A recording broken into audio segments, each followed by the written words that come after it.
जो लोग अपना इतिहास याद नहीं रखते वो उसको दोहराने के लिए मजबूर हो जाते हैं। द कश्मीर फाइल्स ऐसा ही एक उदाहरण है। द कश्मीर फाइल्स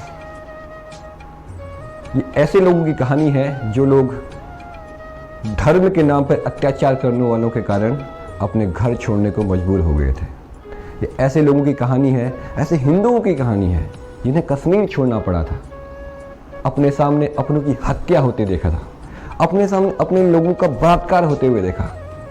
कितना लोग किस हद तक धर्म के नाम पर गिर सकते हैं, ये द कश्मीर का उदाहरण है।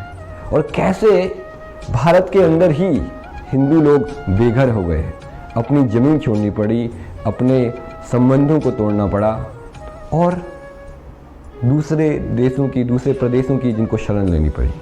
ऐसे ही इस प्रकार के अत्याचार का शिकार हुए लोगों की कहानी है द कश्मीर फाइल्स। इससे हर हिंदू को, हर एक व्यक्ति को शिक्षा लेनी चाहिए। देखिए, पहले भारत सारे विश्व का नाम भारत था।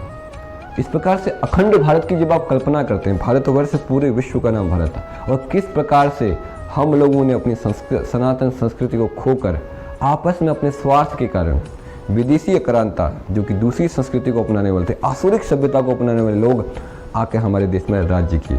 ये केवल हमारे आपस में हमारा संगठन न होने के कारण। और आज जम्मू कश्मीर तक इस खंडित हुए भारत के शीर्ष को भी जो अलग करना चाहते थे, ये कहानी है द कश्मीर फाइल्स की।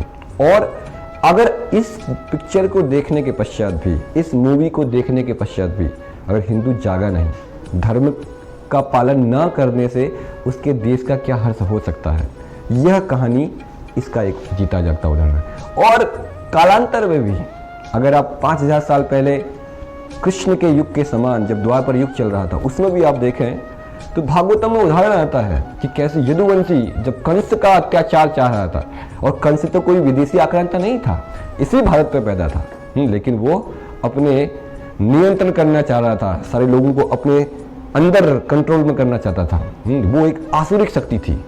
तो असुर केवल जरूरी नहीं कि विदेश से हैं, आपके देश में भी, आपके परिवार में भी असुर लोग बैठ सकते हैं, जो लोग दूसरे के ऊपर अत्याचार करना चाहते हैं, अपने मनोवृत्ति के कारण दूसरे का शोषण करना चाहते हैं। ये है कंस की प्रवृत्ति। और कंस ने भी ऐसे किया था, यादवों को अपना घर छोड़ने के लिए, अपना राज्य छोड़ने के लिए, अपनी जमीन छोड़ने के लिए मजबूर कर दिया था। और उन्हीं यदुवंशियों के सम्मान को वापस दिलाने के लिए भगवान श्री कृष्ण न केवल यदुवंश के लोगों को सम्मान दिलाने के लिए, यहाँ तक अधार्मिक लोगों को नष्ट करने के लिए कृष्ण अवतरित हुए थे। और कृष्ण ने जब कंस को मार डाला था, उसके पश्चात अपने सारे सगे संबंधियों को वापस मथुरा में उन्होंने स्थापित किया था। तो इस प्रकार से जननी जन्मभूमि से स्वर्गदपि गरायसी, भगवान राम स्वयं रामायण में अपनी जन्मभूमि के बारे में गुणगान करते हैं। लेकिन ये सब भगवान से संबंधित वस्तु हैं जिसको भगवान ने हमें एक जिम्मेदारी के रूप में दिया है। तो इसलिए द कश्मीर फाइल से अगर हर हिंदू को सीखना चाहिए कि अगर वो धर्म और न्याय व्यवस्था को सामने न लाएं तो किस प्रकार से न केवल विदेशी आक्रांता, यहाँ तक कि आपके समाज के खुद ऐसे स्वार्थी लोग, दुष्ट प्रवृत्ति के लोग अत्याचार करने से पीछे नहीं हटेंगे। और बहुत जल्द ही आपको अपने सम्मान, अपनी संपत्ति, अपने संबंधों से हाथ धोना पड़ेगा, ताकि यह स्थिति, यह इतिहास पुनः न दोहराया जाए। ऑलरेडी हम देख रहे हैं भारत में धर्म की ग्लानि बहुत हो चुकी है, और अब हिंदू जागा नहीं तो कश्मीर केवल फाइल में ही नहीं, आप अपने घर में, अपने क्षेत्र में होता हुआ देखोगे। इसलिए जाग उठो, ये समय है जागने का। और अपने धर्म की रक्षा के लिए पहले खुद अभ्यास करिए, धर्म को जानिए, और इस धर्म को सशक्त करने के लिए जो भी कदम उठा सकते हैं उसको उठाइए। और कश्मीर फाइल केवल एक फाइल जो अभी आपके सामने है, केवल पहली फाइल नहीं है। अगर इतिहास के पन्नों को आप पलटेंगे तो कई युगों से, प्राचीन समय से ना जाने कितनी सारी कश्मीर फाइल्स खुलती चली आएंगी। यहाँ कश्मीर का आप केस लीजिए, उससे पहले आप बांग्लादेश का केस लीजिए, या उससे पहले भारत के विभाजन का केस, जब पाकिस्तान भारत से अलग हुआ था, उससे पहले जब ब्रिटिशर ने, अंग्रेजों ने भारतीयों के ऊपर जो क्रूरता बरती थी, या उससे पहले मुगलों ने कितने सालों तक भारतीयों के साथ जो अत्याचार किया था, उसके पहले विदेशी आक्रमण, उसके पहले कौरव पांडव, उससे पहले आप देखिए रावण राम। इस प्रकार से पूरे इतिहास के पन्नों में न जाने कितनी सारी फाइल्स नज़र आपको आएंगी।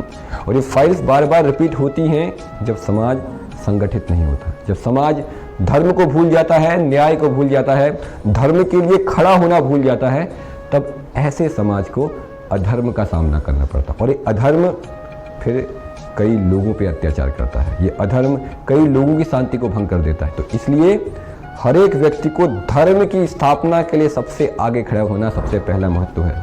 अब जाति के नाम पर, स्वार्थ के नाम पर, अपने कुछ व्यक्तिगत पहलुओं के नाम पर समाज को तोड़ना बंद करिए, धर्म को जानिए, भगवान को जानिए और संस्कृति को, उस एक वसुधैव कुटुंबकम जो हमारी संस्कृति है उसमें पिरोइए अपने आप को। और हमेशा याद रखिए, जहाँ एक तरफ दैवी शक्तियाँ हैं जो हमेशा धर्म की स्थापना के लिए लालयित रहती हैं, वहीं उसी तरफ दूसरी तरफ आसुरिक शक्तियाँ भी हैं जो हमेशा धर्म का नाश करना चाहती हैं, आपको शास्त्र से अलग करना चाहते हैं। कितना बड़ा दुख का विषय है कि 70 साल आज़ादी के हो गए और अभी तक आपकी शिक्षा व्यवस्था में आपके शास्त्रों का कोई स्थान नहीं है, भगवद गीता का स्थान नहीं है, पुराणों का कोई स्थान नहीं है। हम कैसे भारत की कल्पना कर रहे हैं? तो ये कश्मीर फाइल्स एक विचार आपको दे रही है कि अभी नहीं तो कभी नहीं।